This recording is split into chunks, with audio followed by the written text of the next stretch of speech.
Comment utiliser la technique d'intégration par partie afin de pouvoir calculer l'intégrale de x au carré multiplié par exponentielle de x divisé par 3? Ici, nous allons utiliser toujours la règle LIAT afin de pouvoir déterminer quelle fonction est-ce que je dois dériver et quelle fonction est-ce que je dois primitiver. Donc ici, la règle LIAT simplement me dit que si jamais j'ai une fonction algébrique qui vient avant une fonction exponentielle, alors je dois poser la fonction algébrique comme étant u. Donc ici, j'ai une fonction algébrique et là, une fonction exponentielle. Donc, je vais poser simplement que u est égal à x au carré et que v' est égal à exponentielle de x divisé par 3. Mais au lieu d'appliquer directement la technique d'intégration par partie, je vais vous présenter une autre technique qu'on appelle la technique d'intégration par partie tabulaire. Il s'agit ici de représenter un tableau. Donc, nous allons faire un tableau comme ça, où nous allons poser les fonctions u ici et les fonctions v' ici. Donc, les fonctions u, ce sont les fonctions que je dois dériver et les fonctions v', ce sont les fonctions que je dois primitiver. Donc, ici, je vais simplement poser que u, c'est x au carré. Donc, j'écris mon x au carré ici.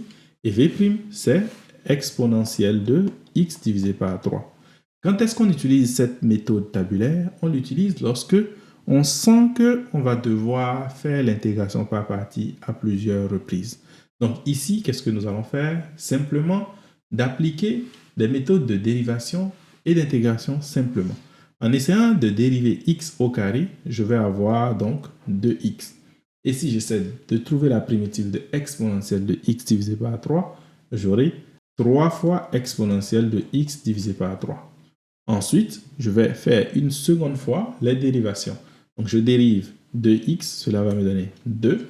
Je vais trouver la primitive de 3 fois exponentielle de x divisé par 3. Ça va me donner 9 fois exponentielle de x divisé par 3. Je fais cela encore une troisième fois. 2, la dérivée, ça donne 0.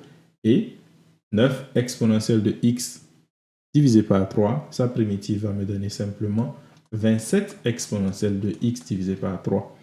Vous pouvez me poser la question de savoir quand est-ce que je m'arrête. C'est très simple. On s'arrête lorsque on obtient 0 ici. Donc, puisque à partir de 0, si je dérive, je vais toujours continuer avec des 0. Ensuite, qu'est-ce que je fais de ce tableau? En réalité, vous allez simplement écrire plus, moins, simplement comme ça. Puis, faire des diagonales comme ça. Dès que j'ai mes diagonales, alors je peux dire que l'intégrale que je veux calculer, c'est égal simplement à quoi? Donc, plus multiplié par x au carré multiplié par 3 fois exponentielle de x divisé par 3. Donc, ici, j'aurai plus 3 fois x au carré exponentielle de x divisé par 3. Il s'agit donc de ça. Ensuite, moins 2 fois x, donc j'aurai 18. X exponentielle de x divisé par 3. Donc, il s'agit ici de ça. Ensuite, plus. Donc, j'aurai plus 2 fois 27, ça me donne simplement 54. Exponentielle de x divisé par 3. Donc, ici, ce que nous avons pris, c'est ça. Et on s'arrête bien sûr à ce niveau puisqu'on n'a plus d'autres éléments et on ajoute bien évidemment la constante.